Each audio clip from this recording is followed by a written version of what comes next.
a pour but de mettre les enfants de Dieu en éveil et de leur donner la capacité de les pousser à lire eux-mêmes la parole de Dieu, à méditer eux-mêmes et à ne compter que sur Jésus-Christ.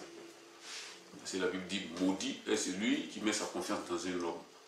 Donc nous, notre rôle, c'est de pousser les enfants de Dieu à la méditation et d'être comme les chrétiens de Béret, c'est-à-dire de vérifier chaque prêche. Toutefois qu'ils vont écouter une prêche dans une église, sur les réseaux sociaux ou partout ailleurs, qui mettent, arriver à la maison, ils peuvent prendre des notes, arriver à la maison, ils vérifient tout ce qu'ils ont écouté par la parole de Dieu. Ils lisent la parole de Dieu, puis ils comparent ce qu'ils ont écouté. Si les enfants de Dieu faisaient ces choses, aucun faux prophète ne pouvait avoir le cran de venir s'arrêter devant eux pour prêcher n'importe quoi. Or, nous voyons aujourd'hui le contraire. C'est vrai que méditer n'est pas facile. Parce que le diable sait que c'est là la base de la vérité. Donc il empêche, il fait tout son possible pour empêcher les enfants de Dieu de méditer. Je ne sais pas si vous voyez. Chaque fois que vous avez résolu de méditer, il y a toutes sortes de problèmes qui suivent. Après, vous avez subitement sommeil, ou vous avez des préoccupations. Par là, le téléphone sonne, il y a quelqu'un qui vient taper à la porte, vous pouvez vous sortir ensemble, etc. Tout ça.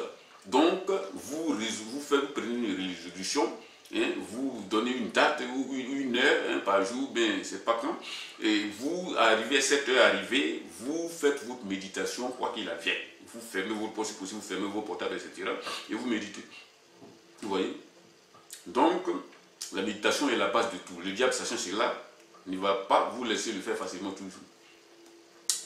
Donc, comme je le disais, notre rôle à nous, c'est de mener les enfants de Dieu, de les pousser à méditer, à prier, mais sous l'inspiration du Saint-Esprit. La Bible ne se lit pas comme un livre quelconque, mais la Bible se lit sous l'inspiration du Saint-Esprit. On ne prend pas comme ça la Bible, comme ça, et puis venir la lire n'importe comment. Il faut prier d'abord et remettre tout ce moment dans les mains du Seigneur, afin que le Seigneur te protège pendant la méditation. Voilà. Nous allons aujourd'hui, notre thème d'aujourd'hui, donc un thème simple, nous allons le développer, mais avant cela, nous allons prier le Seigneur. Éternel, ô Dieu, je te rends gloire parce que la louange est parce que tu es béni, tu me fais en toute situation. Merci pour ta grâce, Seigneur, tu nous bénis de toutes sortes de bénédictions. Être appartenant à Jésus, Seigneur, c'est une grâce. Parce que, Seigneur, ceux qui ne te connaissent pas, Père éternel, ô Dieu, ce serait catastrophique, éternel, ô Dieu, Seigneur, s'ils ne se donnent pas à toi. C'est pour cette raison, éternel, ô Dieu, tu dis de sortir dans les rues, aller prêcher l'évangile. Tu dis de faire l'œuvre de Dieu, d'avoir la compassion des âmes, parce que nous savons, Seigneur, que celui, éternel, ô Dieu, qui n'a pas mis sa confiance en Jésus est perdu pour l'éternité. C'est pour cela, Seigneur, où que nous soyons, nous devons proclamer ta parole. Je te remets cette émission, je te remets pour cette prédication, tu as certainement fait de tout diriger, et que tout puissant nous soit élevé au nom de Jésus. Amen. Voilà, aujourd'hui, le thème de notre prédication est l'épreuve précède la bénédiction. L'épreuve précède la bénédiction. Pourquoi j'ai dit cela? Parce que, en toutes choses, nous devons regarder à Dieu. Et c'est Dieu qui nous donne toutes choses. Mais Dieu nous donne toutes choses en son temps. Et non pas à notre temps. Je ne sais pas si vous me faites comprendre. Dieu nous donne tout ce dont nous avons besoin en son temps. Lui, il a son temps. Le temps de Dieu n'est pas le nôtre. Nous savons qu'aujourd'hui, la plupart des hommes sont pressés. L'homme par nature est une nature d'homme pressé. Nous voulons tout de suite. C'est pour cela, cet évangile de prospérité a tant de succès. Parce que les enfants de Dieu aiment tout de suite. Ils veulent tout de suite. Or, nous devons attendre le temps de Dieu afin d'être parfaitement bénis. Donc, je disais donc, le titre du message, donc, l'épreuve précède la bénédiction. Nous allons faire une longue lecture, et tellement le sujet est un peu vaste, que nous allons le prendre en 3 séances. Donc, la toute première séance aujourd'hui, nous allons le prendre dans Job 1, et Job 1 jusqu'au verset 22. Il y a une longue lecture. Alors, je fais la lecture ici. Or, les fils de Dieu vinrent un jour se présenter devant l'Éternel. Et Satan vint aussi au milieu d'eux. L'Éternel dit à Satan, d'où viens-tu? Et Satan répondit à l'Éternel, de parcourir la terre et de m'y promener.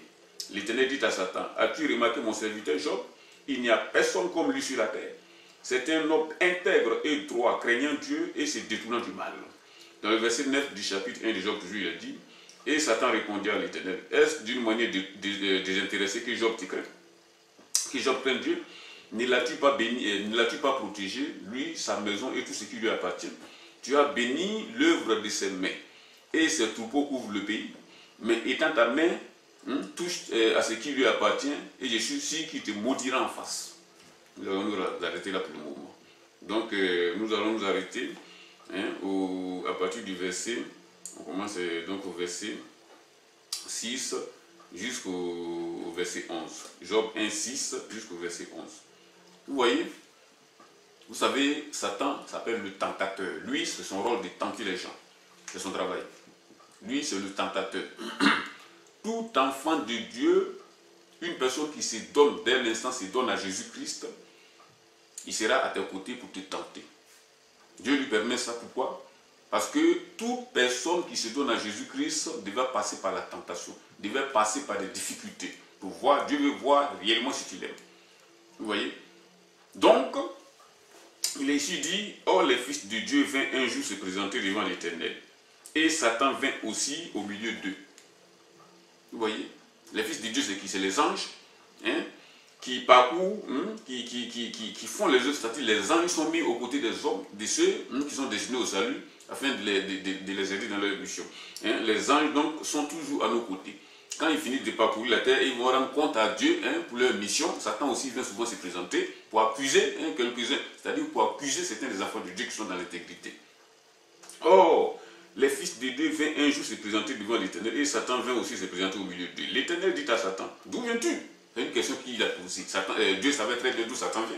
Dieu sait toutes choses, il est omniprésent, pourtant il est omniscient. Mais il a quand même demandé à Satan, d'où viens-tu? L'Éternel dit à Satan, non, oui, il a demandé à Satan, et Satan vint au milieu d'eux et se présentait. L'Éternel dit à Satan, d'où viens-tu? Et Satan lui répondit dans le verset 7b toujours. Satan répondit à l'Éternel de parcourir la terre et de m'y promener. Vous voyez? Lui, il parcourt la terre, il se promène en cherchant qui accuser. Il n'accuse pas n'importe qui. Et puis, quand il se promène, il ne va pas aux côtés de n'importe qui. Parce que ceux qui sont déjà condamnés, c'est-à-dire ceux qui vivent dans le péché, ne l'intéressent pas. Ceux qui l'intéressent sont ceux qui vivent dans la vérité, c'est-à-dire les chrétiens engagés, comme Job ici. Donc, il dit, donc, dit promener dans le verset 8 ici du chapitre 1 toujours, l'Éternel dit à Satan, as-tu remarqué mon serviteur Job? Il n'y a personne comme lui sur la terre. C'est un homme intègre et droit, craignant Dieu et se détournant du mal. Est-ce que nous, entre nous aujourd'hui, le Seigneur peut donner un tel témoignage des enfants de Dieu en masse aujourd'hui? Peut-être c'est quelques-uns, mais la majorité, le Seigneur ne peut pas donner un tel témoignage à la majorité des enfants de Dieu aujourd'hui. Et qu'est-ce que Satan lui a répondu ici dans le verset 9? Et Satan répondit à l'Éternel, est-ce d'une manière désintéressée que Job craint Dieu? Dans le verset 10, il est dit, dans le verset du chapitre 1 toujours, ne l'as-tu pas protégé, lui et sa maison, et tout ce qui est à lui? Tu as béni l'œuvre de ses mains, et ses troupeaux couvrent le pays. Mais, dans le verset 11, étant ta main, touche à ce qui lui appartient, et je suis sûr qu'il te maudira en face. Vous voyez? Touche à ce qui lui appartient, et je suis sûr qu'il te maudira en face. Aujourd'hui, la majeure partie des enfants de Dieu, lorsqu'ils sont bénis, tout va bien, ils bénissent Dieu. Mais lorsque les difficultés arrivent, l'épreuve arrive, ils ont là un moyen d'abandonner Dieu. Ils abandonnent Dieu parce qu'il y a des difficultés qui sont venues. Et qu'est-ce qu'ils vont faire? Ils vont chercher des moyens détournés, des raccourcis pour pouvoir régler ce problème-là, au lieu d'attendre l'heure de Dieu. Vous voyez? Donc, il est ici dit dans le verset 13, dans le verset 12 plutôt du chapitre 1 toujours, l'Éternel dit à Satan, voici tout ce qui lui appartient, je te le livre, seulement ne porte pas la main sur lui. Et Satan se retira de devant l'Éternel. C'est la même chose qui arrive à chaque enfant de Dieu. Dieu est un Dieu juste et il ne fait exception de personne. Dès l'instant où tu reçois Jésus dans ton cœur, ne t'attends pas seulement à des jours ensoleillés. Il aura aussi des jours difficiles. Donc tu dois aussi passer par là. Je reprends ici. Et l'Éternel dit à Satan dans Job 1, verset 12 ici, l'Éternel dit à Satan, voici, tout ce qui lui appartient, je te le livre, seulement ne porte pas la main sur lui, et Satan s'est retiré de devant l'Éternel. Il s'est retiré de devant l'Éternel pour venir faire quoi? C'est pour venir chanter Job. Lui créer toutes sortes de problèmes. Mais vous allez voir que Job va persisté dans son intégrité. Il a ici dit, ensuite, dans le verset 13 du chapitre 1 de Job toujours, un jour, que les fils et les filles de Job mangeaient et buvaient du vin dans la maison de leur père, de leur frère aîné. Il arriva auprès de Job, un messager lui dit, les bœufs labouraient et les ânes paissaient à côté d'eux, les Sadducéens se sont jetés dessus et les ont enlevés, et ont passé les serviteurs au fil de l'épée, et je me suis échappé moi seul, pour t'en donner les nouvelles. Ça, c'est la première chose que Satan a fait lorsqu'il s'est retiré du devant du Seigneur. Il a entendu que les fils de Job se réunissent chez leur frère aîné, en train de fêter, en train de manger et boire, se réjouit, et il a attaqué les fils de Job.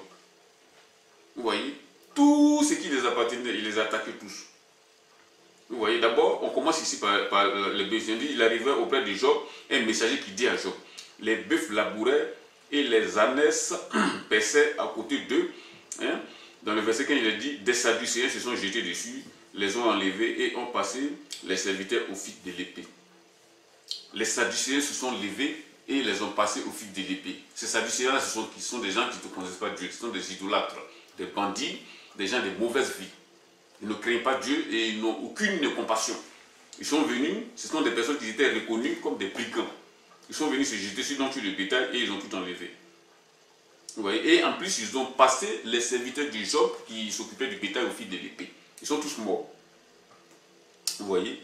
Et le serviteur qui est venu, averti Job, est venu dire à Job qu'il est resté seul. Donc c'est lui qui est venu porter la nouvelle à Job. Il est ici dit dans le verset 16, il parlait encore lorsqu'un autre vint et dit, le feu de Dieu est tombé du ciel et a embrassé les brebis et les serviteurs et les a consumés tous. Je me suis échappé moi seul pour t'en apporter la nouvelle. Ça fait deux épreuves très dures. Job était là. Et les serviteurs venaient un à un lui annoncer cette nouvelle. Il est ici dit dans le verset 17, il parlait encore lorsqu'un autre vient et dit, des Chaldéens formés en 3 bandes se sont jetés sur les chameaux, les ont enlevés et ont passé les serviteurs au fil de l'épée. Et je me suis échappé moi seul pour t'en apporter la nouvelle. Vous voyez? Entre nous, si c'était un des chrétiens aujourd'hui, des hommes de foi, ça allait être vraiment difficile pour pouvoir englober tout cela. Mais Job a tenu bon. Il est ici dit dans le verset 18, il parlait encore lorsqu'un autre vint et dit, tes fils et tes filles mangeaient et buvaient du vin dans la maison de leur frère aîné, et voici un grand vent est venu, un grand vent est venu de l'autre côté du désert et a frappé contre les 4 coins de la maison. Elle s'est écourue sur les jeunes gens et ils sont morts. Et je me suis échappé moi seul pour t'en donner la nouvelle. Vous voyez? Les fléaux, les autres fléaux sont passés, mais cette dernière est la plus pire de tous. Tous ces enfants sont morts. En un coup. Et remarquez une chose. Lorsqu'un fléau passe, au moment où la parole est dans la bouche du serviteur qui vient annoncer cela à Job, le seul serviteur qui s'est échappé, au moment où la parole est encore dans la bouche de ce serviteur, il y a un autre serviteur qui vient annoncer un malheur, ainsi de suite. Mais il est ici dit aussi, dans le verset 20 toujours, alors Job se leva, déchira son manteau et se rasa la tête, puis se jetant par terre et il se prosterna. Je reprends ce verset 20 là. Alors Job se leva, déchira son manteau et se rasa la tête, puis se jetant par terre et se prosterna. Job n'est pas resté insensible, c'est vrai. Il était affligé, mais dans son affliction, il se prosterna. Se prosterna pourquoi? Il est devant qui? Il s'est prosterné parce qu'il était dans l'affliction, mais il s'est prosterné devant Dieu. Ça, c'est le signe de l'intégrité de Job. Il n'a pas crié, comme sa femme l'avait dit, nous allons arriver là. La femme avait dit, maudit Dieu et meurs dans ton affliction. Et elle en avait assez, elle avait abandonné. Mais Job était un homme intègre. Alors Job se leva, déchira son manteau et se rasa la tête, puis se jetant par terre, il se prosterna. Il ne s'est pas jeté par terre pour crier, lever les mains contre Dieu, maudit Dieu, ou insulter les gens. Il n'est pas devenu désagréable. Job s'est prosterné dans son affliction. et dit, je suis sorti nu du sein de ma mère, et nu je retournerai dans le sein de la terre. Ça, c'est la parole d'un homme intègre. Nous devons tous prendre une personne pareille comme modèle aujourd'hui. Quelle que soit la situation qui va nous arriver, quel que soit ce qui va nous arriver, parce que nous sommes aujourd'hui dans un temps où les temps sont mauvais, les temps sont durs. Quoi qu'il arrive, et qu'on vient nous annoncer des mauvaises nouvelles, mais des choses qui sont tellement terribles, nous devons faire comme Job, rester dans notre affliction et nous mettre à genoux pour adorer Dieu. Parce que toute chose concourt au bien de ceux qui aiment Dieu. Vous allez voir après la fin de Job. Un enfant de Dieu n'est pas n'importe qui. Toutes ces choses-là ne nous arrivent pas par hasard. Je viens de vous dire dès le départ, nous avons lu. Le diable parcourt la terre et il va accuser ceux qui sont dans l'intégrité devant Dieu. Et Dieu lui permet de les toucher. Mais cela ne veut pas dire que Dieu nous a abandonnés. Nous devons passer par les épreuves. Réfléchissez. Jésus aussi est passé par toutes ces choses. Lui-même, pour lui, a été le plus pire de tout. Il a été cloué à la croix du calvaire. Bien qu'il n'ayant commis aucun péché. Jésus a posé la question aux Juifs en Israël en disant, qui de vous peut me convaincre de péché? Aucun n'a levé les doigts. Même pour l'accuser, les témoignages, les faux témoignages que les gens prenaient pour l'accuser, là, aucun n'était vrai, aucun ne pouvait s'accorder. Pilate lui-même, dans sa cruauté, a dit carrément aux Juifs, écoutez mes frères, vous voulez que je le condamne, pourquoi? Parce que je ne trouve pas des raisons de le condamner. Je vais le condamner pourquoi? Mais puisqu'il ne voulait pas s'attirer le courroux du roi, de l'empereur romain, parce que les Juifs criaient, celui qui s'est fait roi est contre l'empereur, et celui qui est contre l'empereur n'est pas digne des choses, donc il a eu peur. Quand il a eu peur, c'est pour cette raison-là qu'il a condamné Jésus. Sinon, lui-même, il n'a pas trouvé de faute en Jésus. Il savait que les Juifs qui l'ont livré à lui, l'ont livré parce qu'ils étaient jaloux de Jésus. Vous voyez? Job a dit ici, et dit, je suis sorti nu du sein de ma mère, et nu je retournerai dans le sein de la terre. Il faut le faire, il faut le dire. Il avait tout perdu. Tous ses enfants étaient morts. Toutes ces richesses qui couvraient le pays ont disparu. Mais Job est resté intègre à Dieu. C'est pour cela nous devons être à l'image de ce monsieur, de Job, de ce frère, c'est un frère. Et de rester attaché à Dieu quoi qu'il arrive. Parce que la fidélité est la nature de Dieu. Quelqu'un qui est fidèle, plaire à Dieu. Jésus s'appelle fidèle. Lui-même, il s'appelle fidèle, c'est son nom. Et il est fidèle. Donc, nous devons être à la nature de Jésus fidèle. En toutes choses, pas en quelque chose. Si nous sommes fidèles, Dieu nous aide. Vous voyez? Et nu, je retournerai du sein de la terre. L'Éternel a donné et l'Éternel a ôté. Il a ajouté cela. L'Éternel a donné et l'Éternel a retiré. Parce qu'il sait que c'est Dieu qui lui a donné toutes ces choses. Et si Dieu les reprend, Dieu est capable de les redonner plus que ce qu'il vient de perdre. C'est ça, les gens doivent savoir et se souvenir de ça. Dieu a donné. Si Dieu a pris, rends gloire à Dieu. Sache que Dieu, si Dieu a pris, Dieu peut te donner au centuple après. Donc nous ne devons pas à nous lamenter, à nous affoler. Dieu est au contrôle de tout. Un enfant, un homme qui donne sa vie à Jésus-Christ, ce n'est pas n'importe qui. Tous les aspects de sa vie sont contrôlés par Dieu. Ne dites jamais Dieu m'a abandonné, ou j'ai prié pendant, ça fait des années, ça fait tel moment, je suis fatigué de prier pour un sujet, et je ne peux plus attendre, je vais passer par un raccourci pour pouvoir avoir ce que je veux. Nous voyons en Occident, par exemple, ici, des personnes qui viennent des soirs, disant frères ou sœurs qui viennent du pays, qui viennent en Occident ici, on sait que sans les papiers, on ne peut rien faire. Qu'est-ce qu'ils font? Ils passent par des raccourcis pour avoir les papiers. Ils vont enceinter une femme là, quelque part, pour avoir la grossesse. Si elle est française, quand elle va accoucher, lui va avoir ses papiers, etc. Ça, c'est un raccourci. Ils ne veulent pas attendre l'heure de Dieu. De même chose pour les sœurs. Elles vont prendre une grossesse quelque part là, même si le monsieur qui a donné la grossesse n'est pas français, ils vont faire reconnaître l'enfant par un français et puis ils vont avoir les papiers. Ça, ce sont des raccourcis. Ils ne veulent pas attendre l'heure de Dieu. Et ces personnes se mettent ainsi sous le joug de la condamnation. Parce qu'on ne s'amuse pas avec Dieu. Vous voyez? Donc, je reprends ici, nu, je retournerai dans le sein de la terre. D'abord, il a dit dans le verset 21, et je suis sorti Et il dit, je suis sorti nu du sein de ma mère, et nu j'ai retourné dans le sein de la terre. L'Éternel a donné et l'Éternel a ôté. C'est Dieu qui décide. Et je vous ai dit que tous les aspects de nos vies sont contrôlés par Dieu. Toutes choses concourent au bien de ceux qui aiment Dieu. Que ce soit toi, si tu penses que c'est du mal, ça c'est toi qui le penses. Que ce soit quelque chose de dur, quelque chose de bon, toutes choses concourent au bien de ceux qui aiment Dieu. Qui sont ceux qui aiment Dieu? Ce sont ceux qui mettent la parole de Dieu en application. C'est-à-dire qu'ils vivent réellement comme Jésus dit vivre. Si Jésus n'est pas volé, il ne vole pas. Si Jésus n'est pas truqué les faux papiers, ils ne font pas. Il n'est pas travaillé les papiers avec les papiers des gens, il ne travaille pas avec les papiers des gens, etc. Il attend l'heure de Dieu pour avoir pour lui. Vous voyez? Donc, Job a dit ici, donc, l'Éternel a donné et l'Éternel a ôté. Que le nom de l'Éternel soit béni. Vous voyez? Après la perte de tous ses biens, la mort de tous ses enfants. Voilà ce qui sort de la bouche de Job ici. Que le nom de l'Éternel soit béni. Dites-moi, aujourd'hui sur la terre, je crois que ce serait quelque chose de spécial de trouver une telle personne sur la terre aujourd'hui. Je dis bien après la perte de tous ses biens, après la perte de tous ses enfants. Voilà ce qui sort de la bouche de Job ici. Que le nom de l'Éternel soit béni.